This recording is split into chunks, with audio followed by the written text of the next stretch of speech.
Heart failure అనగానే మనలో చాలామంది గుండె కొట్టుకోవడం ఆగిపోయిందని అనుకుంటారు. కానీ అది నిజం కాదు.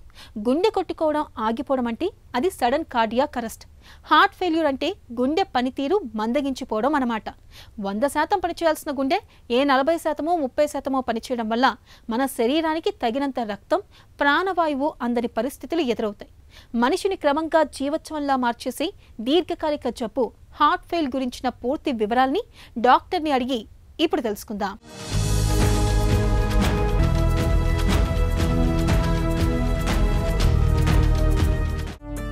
హార్ట్ అటాక్, హార్ట్ ఫెయిల్యూర్ రెండు ఒకటేనా? ఇప్పుడు గుండెపోటు అంటే మన గుండెకి రక్తం ఇచ్చే రక్తనాళాలు అకస్మాత్తుగా మూసుకుపోవటము. దానివల్ల గుండె కండరానికి ఒకే సమయంలో సడన్గా రక్త ప్రవాహం ఆగిపోతుంది. అట్లా ఆగిపోయే పరిస్థితిలో ఒక పోర్షన్ గుండె కండరానికి సరిగా రక్తం వెళ్ళకుండా ఆ భాగం డ్యామేజ్ అయిపోతుంది. దీన్ని మనం గుండెపోటు, హార్ట్ అటాక్ అంటాము. హార్ట్ ఫెయిలియర్ అనేది గుండెపోటు వల్ల, గుండె కండరాలు డ్యామేజ్ అయ్యే వల్ల రావచ్చు అది మరి ఫ్యూచర్లో.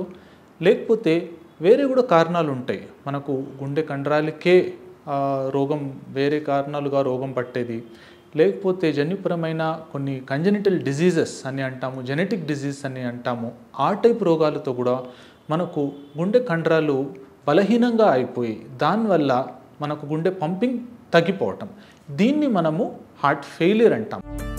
గుండె పనితీరు మందగించడానికి కారణాలేంటి? గుండె కండరానికి రక్తం ఇచ్చే రక్తనాళాల్లో కొలెస్ట్రాల్ డిపాజిషన్ వల్ల ఆ రక్తనాళాలు సన్నగా అయిపోతున్నాయి. సో దానివల్ల ఏమవుతుంది, రక్త ప్రవాహం మన గుండె కండరానికి సరిగా రావట్లేదు. దీనివల్ల మెల్లమెల్లగా మన గుండె కండరాలు నష్టమవుతాయి, డ్యామేజ్ అవుతాయి, మన హార్ట్ పంపింగ్ దానివల్ల తగ్గిపోతుంది. ఇది ఒక ముఖ్యమైన కారణం. ఇది మనకు ఒక సడన్గా గుండెపోటు వచ్చి ఒక సైడు ఒక పోర్షన్ గుండె కండరాలు డ్యామేజ్ అయితే కూడా దానివల్ల కూడా మనకు ఫ్యూచర్లో సేమ్ ప్రాబ్లం రావచ్చు. దాని తప్ప మనకు గుండె రక్త సప్లై బాగుంటే కూడా గుండె కండరమే వీక్ అయిపోయినట్టు కొన్ని రోగాలు ఉంటాయి. దీన్ని మనము మెడికల్ టర్మ్లో కార్డియోమయోపతి అంటాము. గుండె పనితీరు తగ్గినప్పుడు తలెత్తే సమస్యలు ఎలా ఉంటాయి? సో ఒక్క ముఖ్యమైన కాంప్లికేషన్ ఏమంటే మనకు సివియర్గా హార్ట్ ఫెయిలియర్ అని రావటం.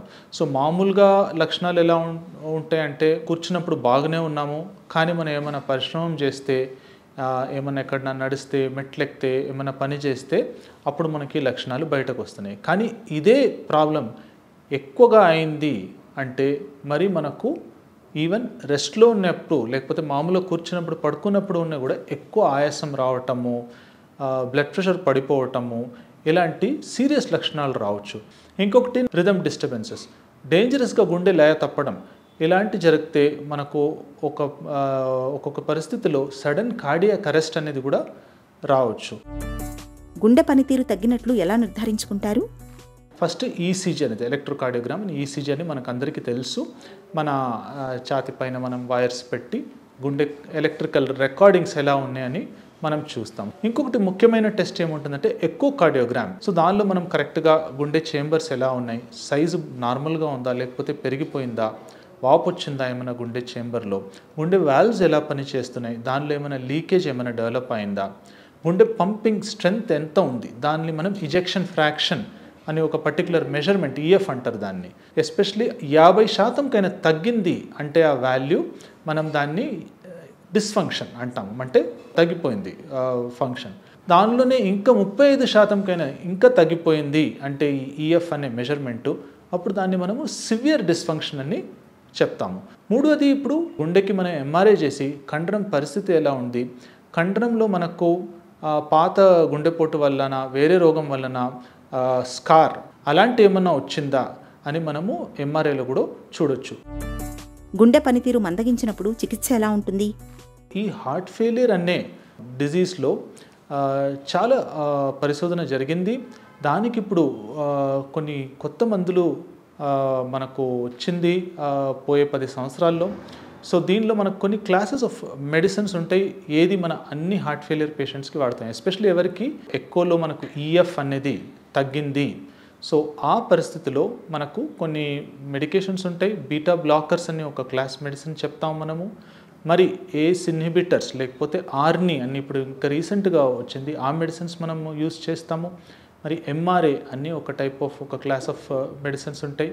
మరి ఇప్పుడు రీసెంట్గా SGLT2 ఇన్హిబిటర్స్ అని, ఏది మనం మామూలుగా ముందు మధుమేహంకి డయాబెటీస్కి ఆవిష్కారం అయింది ఈ మెడిసిన్, కానీ ఇప్పుడు మనకి ఏం తెలిసిందంటే గుండె పంపింగ్ తగ్గడానికి కూడా, హార్ట్ ఫెయిలియర్ కూడా ఇది చాలా ఉపయోగకరంగా ఉంటుంది. దీన్ని కూడా మనము యూస్ చేయవచ్చు. సో అది ఫస్ట్, అందరికీ ఒక స్పెసిఫిక్ హార్ట్ ఫెయిలియర్ సంబంధించే మెడిసిన్స్ మనము ఇవ్వాలి, అది ముఖ్యం. సెకండ్, దానిపైన ఎవరికి గుండెలో కరెంట్ సిస్టంలో డిఫరెన్స్ మనకు కనిపిస్తుందో, ఒక రోగం కనిపిస్తుందో, దీనిలో ఈసీజీతో పాటు వేరే ఎక్స్టెండెడ్ ఈసీజీ మానిటరింగ్ మనం చేయవచ్చు, హోల్టర్ టెస్ట్ అని. ఇలాంటి టెస్ట్లో మనం గుండె కరెంట్ వెళ్ళటంలో డీలే ఉందంటే వాళ్ళకి ఒక special type of pacemaker, దీన్ని CRT అంటాము, కార్డియాక్ రీసింక్రనైజేషన్ థెరపీ అంటాము.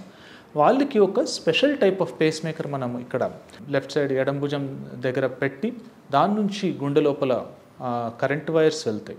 సో దాంతో మనము గుండె కరెంట్ సిస్టమ్ని సింక్రనైజ్ అంటే ఒక కరెక్ట్ ఆర్డర్లో, ఒక క్రమమైన ఆర్డర్లో తీసుకొని రావటము, అప్పుడు మన గుండె పంపింగ్ ఇంకా ఇంప్రూవ్ అయ్యే అవకాశం ఉంటుంది. అలాగే నేను చెప్పినట్టు సడన్ కార్డియాక్ అరెస్ట్కి గుండె తప్పడానికి రిస్క్ ఉంటుంది ఈ కండిషన్స్లో.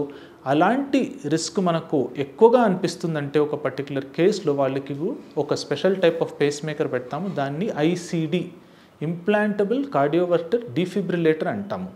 ఆ డివైస్ ఏం చేస్తుందంటే ఇలాంటి ఎమర్జెన్సీగా డేంజరస్ గుండె తప్పటం జరిగిందంటే అప్పటికి ఎమర్జెన్సీగా గుండె లోపల షాక్ ఇచ్చి ప్రాణాన్ని బతికించే పనిని చేస్తుంది. చాలా సివియర్గా రోగం ఉంది, వేరే అన్ని ట్రీట్మెంట్స్ పని చేయట్లేదంటే పేషెంట్ కండిషన్ ఇంకా డే బై డే ప్రాబ్లం ఎక్కువ అవుతుంది అంటే ఆ పరిస్థితిలో మనకు ఈ హార్ట్ ట్రాన్స్ప్లాంట్ దాని గురించి మనము ఆలోచించాలి.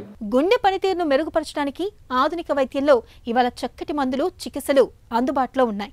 సమస్య మరీ తీవ్రంగా ఉన్నప్పుడు మాత్రం చివరి పరిష్కారంగా గుండె మార్పిడికి వెళ్లాల్సి ఉంటుంది.